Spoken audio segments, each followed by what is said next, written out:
Yo, what's good? It's your boy Big Steve, and tonight's another episode of Go Blue After Dark, where we smoke and talk Michigan football. So let's get into it. So, as we know, the preseason is over with. Michigan starts Big Ten play this Saturday. Big House, Rutgers, both teams undefeated. Homecoming weekend should be a good game.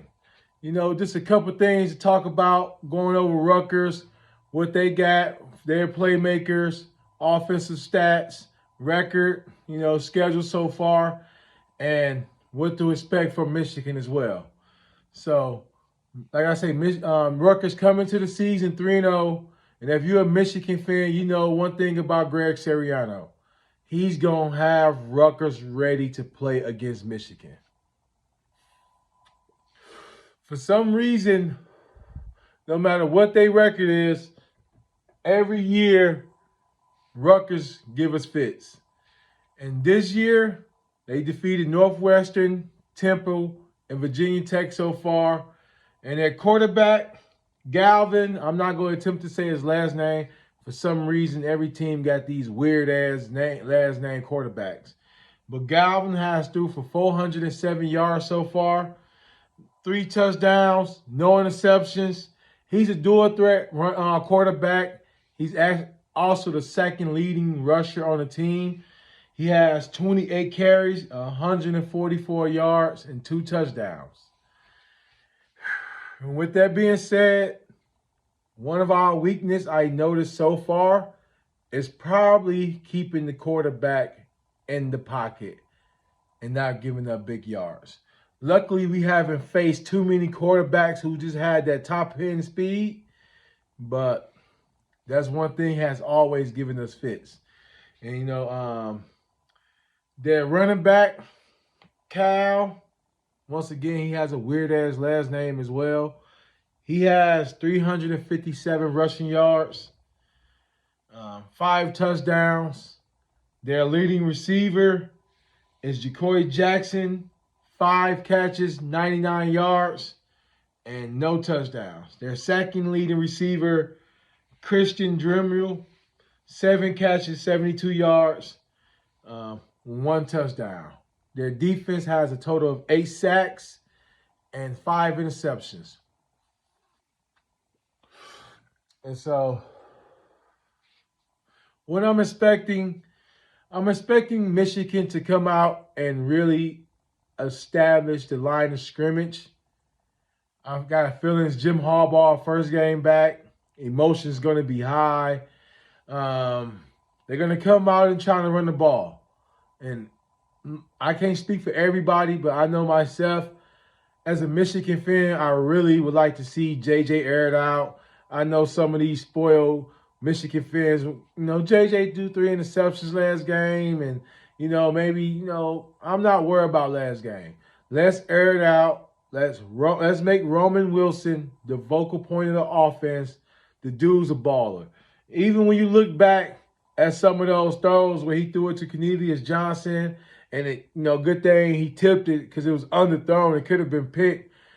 Right next to him, Wilson had 2 defenders beat easily. So let's go ahead and try to make this dude a 1,300 yard receiver if we can. I don't think we had one since Jeremy Gallon. But Rutgers always played us hard. Even I can think back to the Cade McNamara game. They had us down 17 going into the 4th quarter, I believe. And that's the game that kind of solidified Cade McNamara and Joe Milton transferred and went to Tennessee, and we know what happened there. But so I'm not gonna say I'm worried about this game because, to be honest, every game we're gonna be worried. We're in a position right now where every game matters. We're looking to have the best season in Michigan history. We went 13-0 last year, so I don't think right now we can afford to look past any team. And one thing about Rutgers, they're going to play us hard. They looking to come in and upset. Like they said, we got homecoming.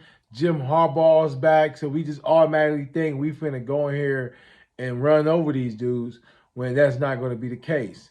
And then also about running the ball, the Blake Corum situation, not saying that what happened to Nick Chubb should have scared teams from running the ball so much, but I do believe it will help to keep, guys fresh without just running them up the middle. I don't care what you're trying to set up or what you see. It hasn't been successful at all. The runs that Blake Corum break, most of the times he got to shake 2 or 3 people before he even get past the line of scrimmage. So I would like to see is, use a couple sweeps, keep throwing it to him out the backfield, and let JJ just be JJ. Don't hold him back anymore. We don't got any more preseason games where we can say we can work on this and we can try this out. Rutgers is not a team to be playing with right now. And with the transfer portal, teams like Rutgers and Greg Sirianni having that NFL experience, similar to just like Jim Harbaugh, they know how to work the free agency. They know how to talk to these dudes. They know how to negotiate, and that's basically what college football is coming down to. So, normally Rutgers not known for good recruits, so they have not had that elite team since Ray Rice probably. But now where you can get 22, 23-year-old grown man, anybody can be beat right now. Anybody can be beat right now. And teams like Rutgers with a coach like Greg Sirianni is going to recruit and get some good transfers into their game, into their school. So, like I said, I'm not too worried. I still feel confidence in Michigan that we're going to go undefeated and go to the national championship game. But at the same time, Rutgers is 3-0, and they do have a great coach, and they do have a good transfer system that just teams like them and Maryland and somewhat have Michigan State used to be, but these teams are going to have grown-ass men out there. You're not going against some recruit who's been at Rutgers for 4 years and he just still trash and they just circling through recruits and trash players. You're going against kids who's played at probably Florida State for the last 2 years, played at Clemson for the last 2 years, where these dudes coming in as grown-ass men and they're looking to make a statement. And what bigger statement can you make by beating the number 2 team on a homecoming Jim Harbaugh first game back? So it's set up to have all kinds of upsets alert going over it. So I feel we got to establish the pass game, let J.J. cook, let Roman Wilson go out there and be great. We see these teams just like with the others they did with, we're not going to have McCord trying to look towards all these, Inoka, whatever the fuck his name is. We not finna Stover. We finna, Harrison, look for Harrison. If he's open, give him the fucking ball. That's Roman Wilson. We can't continue to see plays where Roman Wilson got somebody beat, but we see a hard pass going to Cornelius where he got to make a spectacular catch every time he down there catch the ball. For some reason, he runs great routes, but he don't get much separation outside of the other state game last year. So, like I said, just a quick couple things. Dual threat quarterback for Rutgers, well-coached team, balanced team. They got some sacks. They played against some all right competition. I would say their schedule has been harder than Michigan's schedule so far. So 3-0 is 3-0 right now.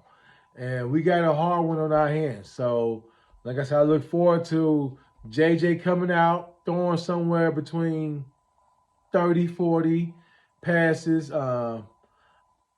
Roman Wilson having somewhere between 7, 8 catches, 9, 10 targets, 100 and some yards, 2 touchdowns. Blake and Donovan split the carries about 10 each. Keep them fresh, use them a little more in the receiving game. And the tight end, Colston Loveland, he's going to be big. He's going to be big. We got to take advantage of the athletes we got. But I think Roman Wilson, in the past it was Blake Corum go be the center of the offense, and we're going to work it around him. We're going to work it around Hassan Haskins, or we're going to work around them in the tight ends. Now we got to let our receiver open up the offense for everybody. So once again, Greg Sirianni is a good coach, and he's going to come out saying, you're going to have to beat us passing the ball. And that's not, we're going to beat you running the ball. We don't care what you're trying to do to stop it. No. Let's let JJ start off first play of the game. I don't care if it's 3 and out. 3 straight passes. 3 straight passes. I don't care how you do it. 3 straight passes. Let's not get 3rd and 8, first possession of the game, and it's 3rd and 8, and we sitting back looking like, well, here we go again. We got to wait till we either get a close game or losing for JJ to come out throwing a ball. No. Let's take advantage of this game.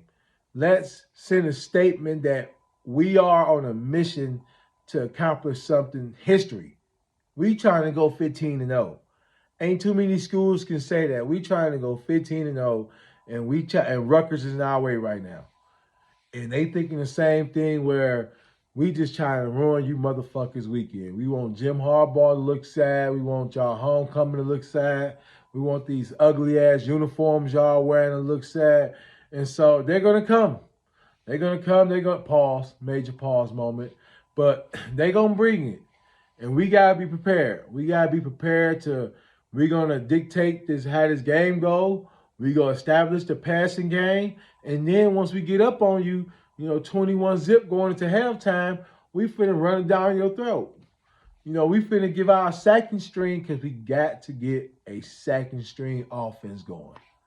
We don't know. This is going to be the 4th game of the series, 4th game of the season, and I don't think we had a backup quarterback complete more than 2 passes.